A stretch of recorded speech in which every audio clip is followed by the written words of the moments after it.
بسم اللہ الرحمن الرحیم۔ السلام علیکم ورحمۃ اللہ وبرکاتہ۔ سامعین، میں امید کرتا ہوں سب خیریت سے ہوں گے۔ سامعین، آج پھر آپ کا بھائی حضرت خواجہ حسن بصری رحمۃ اللہ علیہ کے حالات و مناقب آپ کے سامنے بیان کرنے کے لیے حاضر ہوا ہے۔ آپ باعمل عالم تھے اور زہد و متقی بھی۔ سنت نبوی صلی اللہ علیہ وسلم پر سختی سے عمل کرتے ہوئے ہمیشہ اللہ تعالی سے ڈرتے رہتے تھے۔ آپ کی والدہ ام المؤمنین حضرت ام سلمہ کی کنیز تھی، اور جب بچپن میں آپ کی والدہ کسی کام میں مصروف ہوتی اور آپ رونے لگتے تو ام المؤمنین آپ کو گود میں اٹھا کر اپنی چھاتیاں آپ کے منہ میں دے دیتی، اور پورے شوق میں آپ کے استان سے دودھ بھی نکلنے لگتا۔ اندازہ فرمائیے، جس نے ام المؤمنین کا دودھ پیا ہو اس کا مراتب کا کون انکار کر سکتا ہے۔ بچپن میں آپ نے ایک دن حضور اکرم صلی اللہ علیہ وسلم کے پیالے کا پانی پی لیا۔ جب حضور صلی اللہ علیہ وسلم نے دریافت فرمایا کہ میرے پیالے کا پانی کس نے پیا ہے، حضرت ام سلمہ رضی اللہ تعالی عنہا نے کہا، حسن نے۔ یہ سن کر حضور اکرم صلی اللہ علیہ وسلم نے فرمایا، اس نے جس قدر میرے پیالے سے پیا ہے اسی قدر میرا علم اس میں اثر کر گیا۔ ایک دن حضور اکرم صلی اللہ علیہ وسلم حضرت ام سلمہ کے مکان پر تشریف لائے تو انہوں نے حسن بصری کو آپ کی آغوش مبارک میں ڈال دیا۔ اس وقت حضور صلی اللہ علیہ وسلم آپ کے لیے دعا فرمائی۔ اس دعا کی برکت سے آپ کو بے پناہ مراتب حاصل ہوئے۔ ولادت کے بعد آپ کو حضرت عمر رضی اللہ تعالی عنہ کی خدمت میں پیش کیا گیا تو آپ نے فرمایا، اس کا نام حسن رکھو کیونکہ یہ بہت ہی خوب روح ہے۔ حضرت ام سلمہ رضی اللہ تعالی عنہا نے آپ کی تربیت فرمائی اور ہمیشہ یہی دعا کرتی تھی کہ اے اللہ، حسن کو مخلوق کا رہنما بنا دے۔ چنانچہ آپ یکتائے روزگار بزرگوں میں سے ہوئے ہیں اور 120 صحابہ سے شرف نیاز حاصل ہوا۔ ان میں 70 شہدائے بدر بھی شامل ہیں۔ آپ کو حضرت حسن بن علی سے شرف بیعت حاصل تھا اور ان سے تعلیم بھی پائی، لیکن توفہ کے مصنف لکھتے ہیں کہ آپ حضرت علی رضی اللہ تعالی عنہ سے بیعت تھے اور انہی کے خلفاء میں سے ہوئے۔ ابتدائی دور میں جوہرات کی تجارت کرتے تھے، جس کی وجہ سے آپ کا نام حسن موتی بیچنے والا پڑ گیا۔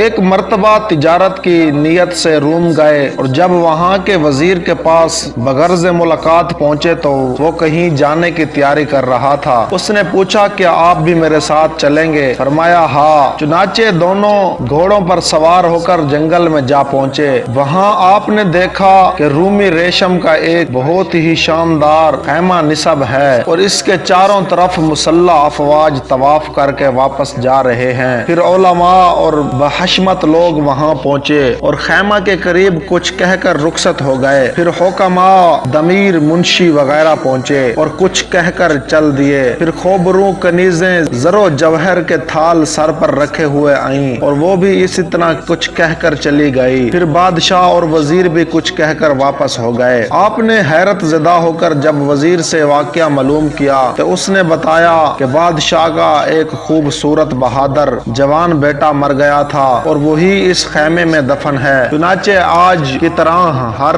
سال یہاں تمام لوگ آتے ہیں۔ سب سے پہلے فوج آ کر کہتی ہے کہ جنگ کے ذریعے تیری موت ٹل سکتی ہے تو ہم جنگ کر کے تجھے بچا لیتے، مگر اللہ تعالی سے جنگ کرنا ممکن نہیں۔ اس کے بعد حکماء آ کر کہتے ہیں، اگر عقل و حکمت سے موت کو روکا جا سکتا تو ہم یقیناً روک دیتے۔ پھر علماء و مشائخ آ کر کہتے ہیں، اگر دعا سے موت کو دفع کیا جا سکا تو ہم کر دیتے۔ پھر حسین کنیزیں آ کر کہتی ہیں، اگر حسن و جمال سے موت کو ٹالا جا سکتا تو ہم ٹال دیتی۔ پھر بادشاہ وزیر کے ساتھ آ کر کہتا ہے، اے میرے بیٹے، ہم نے حکماء و اتباع کے ذریعے بہت کوشش کی، لیکن تقدیر الہی کو کون مٹا سکتا ہے، اور اب آئندہ سال تک تجھ پر ہمارا سلام ہو، یہ کہہ کر واپس ہو جاتا ہے۔ حضرت حسن نے واقعہ سن کر قسم کھائی، زندگی بھر کبھی نہیں ہنسوں گا، اور دنیا سے بیزار ہو کر فکر آخرت میں گوشہ نشینی اختیار کر لی۔ مشہور ہے کہ 70 سال تک آپ ہر وقت باوضو رہے اور اپنے ہم عصر بزرگوں میں ممتاز ہوئے۔ کسی شخص نے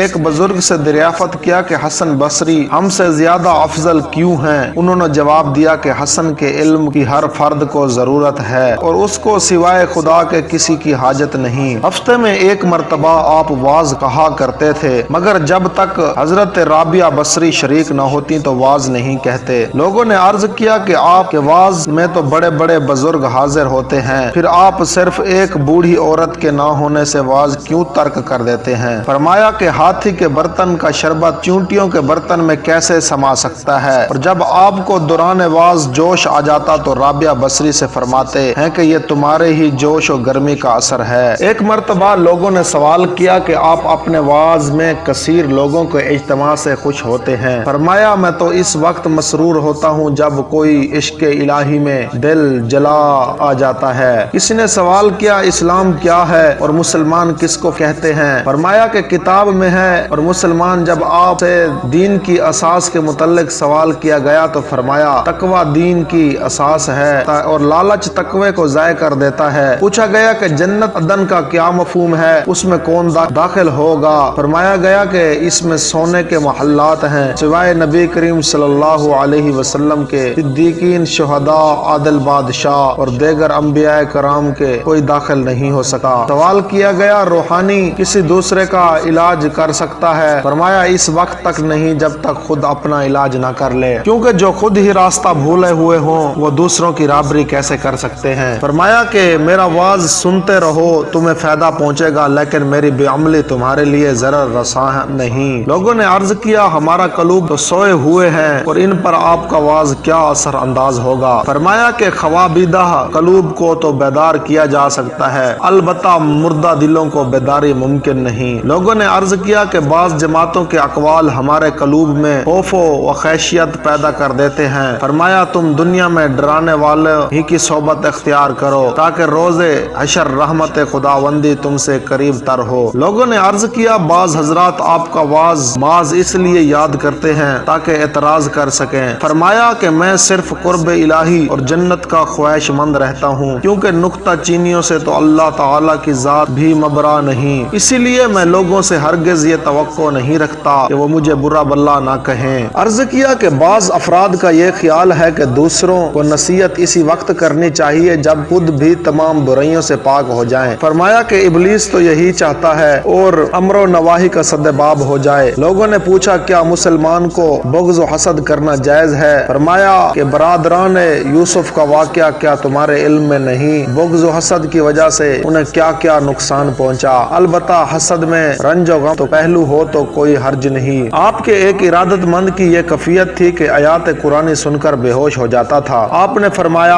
اپنے فعل میں اس امر کا ملحوظ رکھا کرو کہ آواز نہ نکلنے پائے، کیونکہ آواز نکلنے سے ریاکاری محسوس ہونے لگتی ہے جو انسان کے لیے باعث ہلاکت ہے، اور اگر کسی پر حال طاری نہ ہو بلکہ وہ قصدن طاری کر لے اور کوئی نصیحت بھی اس پر کارگر نہ ہو تو وہ گنہگار ہے۔ جو شخص قصدن روتا ہے اور اس کا رونا شیطان کا رونا ہے۔ ایک مرتبہ دوران واز حجاج بن یوسف برہنہ شمشیر اپنی فوج کے ہمراہ وہاں پہنچا۔ اس محفل میں ایک بزرگ نے اپنے دل میں یہ خیال کیا کہ آج حسن بصری کا امتحان ہے، وہ تعظیم کے لیے کھڑے ہوتے ہیں یا آواز میں مشغول رہتے ہیں۔ چنانچہ آپ نے حجاج کی آمد پر کوئی توجہ نہیں کی اور اپنے واز میں مشغول رہے۔ چنانچہ بزرگ نے یہ تسلیم کر لیا کہ واقعہ آپ اپنی خصلتوں کے اعتبار سے اس میں با مسمی ہیں، کیونکہ احکام خداوندی بیان کرتے وقت آپ کسی کی پرواہ نہیں کرتے۔ اختتام واز کے بعد حجاج نے دست بوسی کرتے ہوئے لوگوں سے کہا اگر تم مرد خدا سے ملنا چاہتے ہو تو حسن کو دیکھ لو۔ پھر بعض لوگوں نے انتقال کے بعد حجاج کو خواب میں دیکھا کہ میدان حشر میں کسی کی تلاش میں ہے، اور جب اس سے پوچھا گیا کس کی جستجو میں ہے تو کہنے لگا میں اس جلوہ خداوندی کا متلاشی ہوں جس کی محی الدین تلاش کیا کرتے ہیں۔ لوگ کہتے ہیں کہ وقت مرگ حجاج کی زبان پر یہ کلمات ہے کہ اللہ تو غفار ہے اور تجھ سے برتر کوئی دوسرا نہیں، لہٰذا اپنی غفاری ایک کم حوصلہ مشت خاک پر بھی زہر کر کے اپنے فضل سے میری مغفرت فرما دے، کیونکہ پورا عالم یہی کہتا ہے کہ اس کی بخشش ہرگز نہیں ہو سکتی اور یہ عذاب میں گرفتار رہے گا، لیکن اگر تو نے مجھے بخش دیا تو سب کو معلوم ہو جائے گا، یقیناً تیری شان ہے، جس کا تو ارادہ کرتا ہے وہ